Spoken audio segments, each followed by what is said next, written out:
Hello, Aquarius. Welcome to your April 2020 overview reading. This is good for you if you're a sun, moon, or rising Aquarius. And before we get started, please take a moment to subscribe to this channel if you haven't already. You will get more readings from me, 3-card picks, different things that I put out. And if you would like to get a free Dealing with Family meditation, go sign up for my newsletter. You can check out all of the links in the description box if you'd like to work with me, if you'd like to take a class with me, anything like that. And I am going to lay this spread out and then we will get started.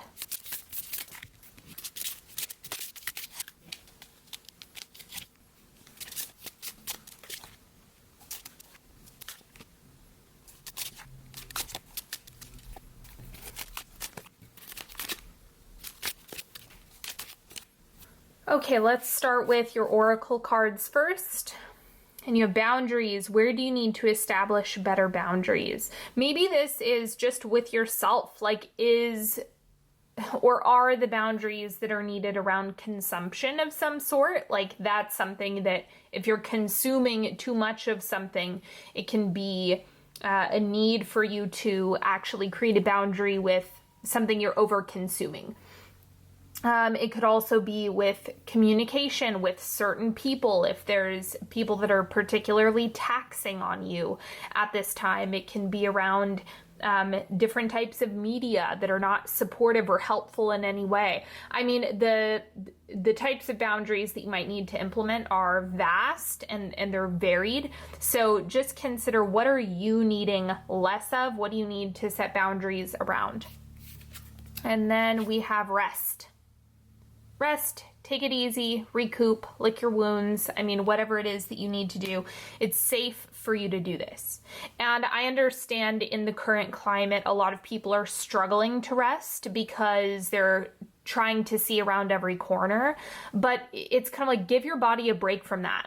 Give your body a break from the stress of uncertainty and just be present in your body and give yourself permission to rest, because more than likely you have more time and space to do so right now. Capitalize on that. Seriously, use that to your advantage. And then we have devotion. Look at upcoming efforts through the eyes of your soul. Take up the task as if all your heart depended on it. Apply yourself to a sacred passion with consistent presence. So like, devote yourself to something. Be clear on, this is what I'm doing. This is how I'm showing up for myself. This is what I'm committed to. I think commitment is going to be supportive for you at this time. Now this spread works as this bottom row is what's supporting you. The middle row is direct action that you need to take in April, and this is the outcome of the month up top. So what you have supporting you is the Queen of Pentacles. I think you've built more than you realize. There's more of a foundation. There's more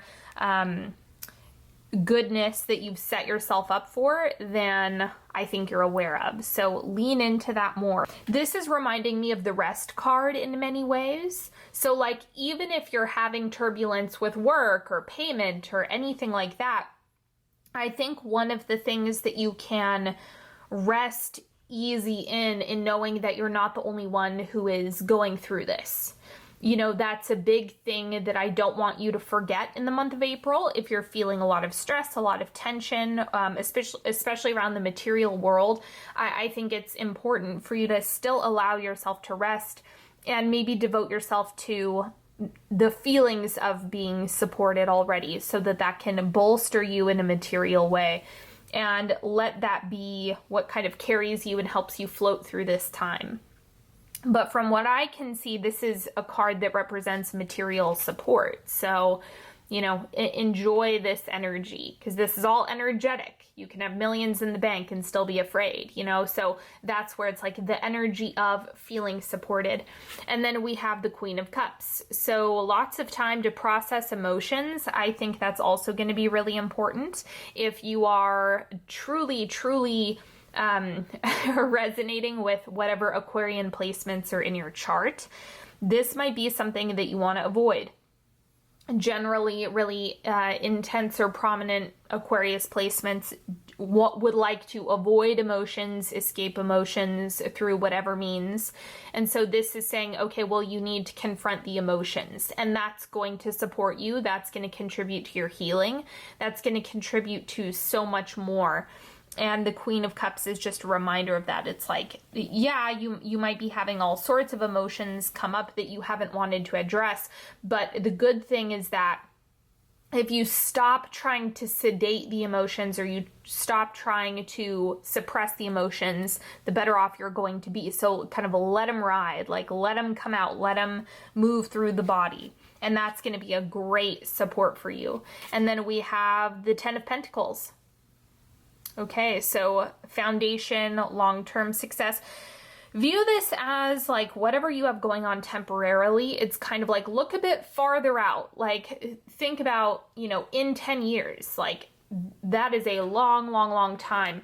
The Ten of Pentacles reminds you not only of the foundation that you've built when it comes to resilience and your ability to get through things. That's a big factor, but also having you zoom out enough to where you really get perspective on how things are temporary ultimately. And whatever is happening right now is not permanent. And so just trusting your own evolution and the fact that there is time. Like time is the big factor that's going to help you gain perspective. So even if there's stress, struggle right in this moment, it's something where there's enough time for things to shift and evolve and transform. So this is just helping you get perspective, and that is what's being supported. Now this is direct action for you to take in April. King of Swords, it's how you think about it. Reframe your mindset, work on your mindset at this time. What is going to be helpful? Because one of the things that I like to remind people is that this is all about what is going to help you be your best possible self, because we need people who are being their best selves right now. That's really important. And so for you, focusing on the mindset piece and how you're thinking about things is going to be helpful. And depending on how you're thinking about it is going to basically result in you either feeling your absolute best and projecting your best, or not so much. So let's see what else is going on. We have the Five of Cups. See, it's about focus. It's about, this is all of the emotional stuff you're processing. Like, okay, yes, process. Don't ignore this. Let this move through the body.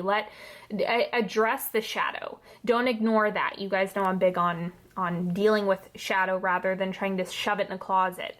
So that's what this is reminding you to do, but this is also mindset and reorienting.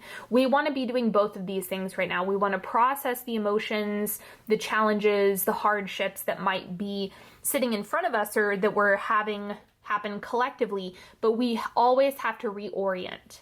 We have to go back into the direction that we want to focus on. That's always going to be something that's important. And then the outcome of the month, we have the Seven of Pentacles. I'm going to clarify this one for you.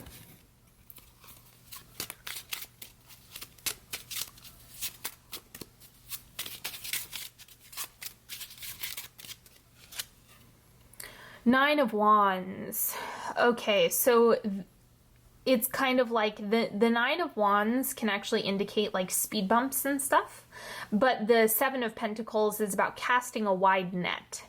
So there's like a need for you to diversify at this time, like diversify how you're spending your time, diversify how you're spending your energy, diversify what you're giving energy to across the board. So you can have like a plethora of seeds that are being planted energetically.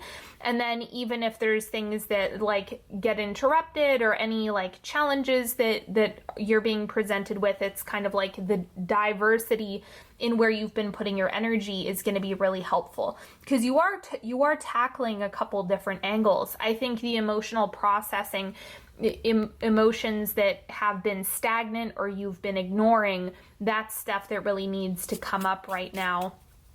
and it's, you know, you have ample time to do it. And then to clarify the Five of Cups, we have the Four of Pentacles. Yeah, so I just wanted to clarify that one just to get a little bit more context. And so this is the withholding card, right? So it's whatever's been trapped, whatever's been ignored, whatever you've been withholding energy or attention from, that's what is going to be creeping up. And, you know, as I said, you can only shut your shadow in a closet for so long. You can't do that long term. It's not a long-term solution. And so this is the time to look at everything, get it all out in the open, let it breathe. And then let's do the timeline. So the first quarter of April, we have the Nine of Swords. This is confronting fear, confronting the shadow. The nice thing about this is that the Nine of Swords is a mental experience. It's something that exists only in the mind. It's not something that is necessarily in the material world. Like the Three of Swords is very like a real loss, a real experience. The Nine of Swords is like a bad dream. It's a bad or a scary, fearful mental experience. So that's the nice thing, is that it's not material. And so this is just kind of helping you identify like where is the fear coming from? How can you transform it? How can you move it? How can you shed light on it to make it evolve? That's basically what you're doing in this first quarter of April. Second quarter, you have Two of Swords. This is inviting you to be present. Don't worry about what's upcoming or anything like that. Just focus on how you're supporting yourself, what you're feeding your mind now, and being as present and centered as possible, even though you can't see what's coming up ahead necessarily. Third quarter, we have the Knight of Pentacles. Show up for the activities that are important to you. Show up for your commitments, whatever that may look like, however that's manifesting for you. Give a project effort. Give something effort. Like the Knight of Pentacles wants his energy to go into something and to make things happen, make things a reality. And that's what the Knight of Pentacles is highlighting for you. It's like this is a good outlet. The fourth quarter, is the Page of Cups. So this is about getting back to childlike wonder and feeling the excitement of this whole earth thing that we're doing. And if you can tap into that, curiosity, wonder, experimentation, and looking ahead in a way that is not ultra jaded is the trick to harnessing the Page of Cups energy. Because the Page of Cups isn't extremely focused on, you know, all of the potentially bad things that could happen. The Page of Cups is focused on the good possibilities. You know, what are the helpful possibilities that are coming up right now? And that's what the Page of Cups represents. Okay, let's do a 3-card pick.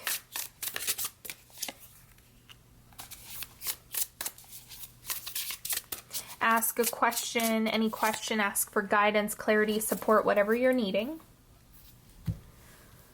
If you need more time, pause the video. Card number 1.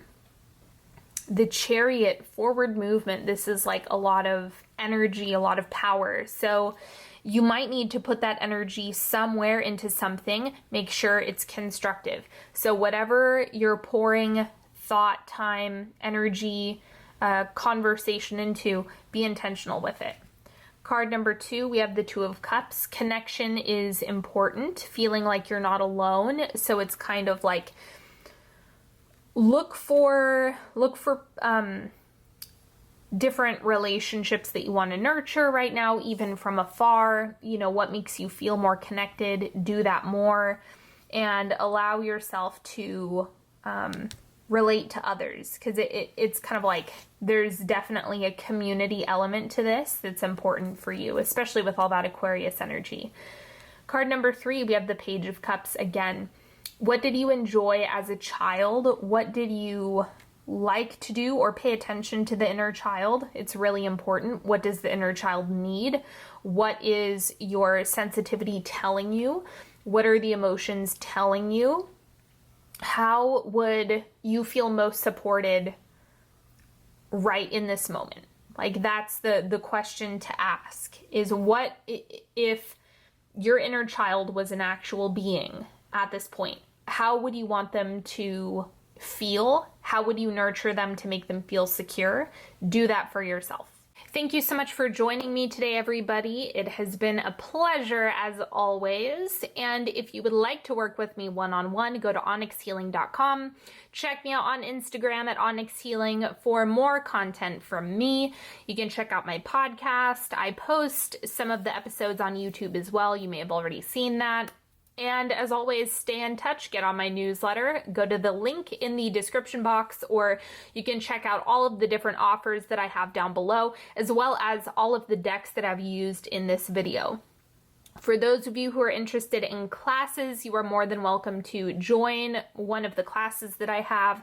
They are open and available, so you can check that out as well.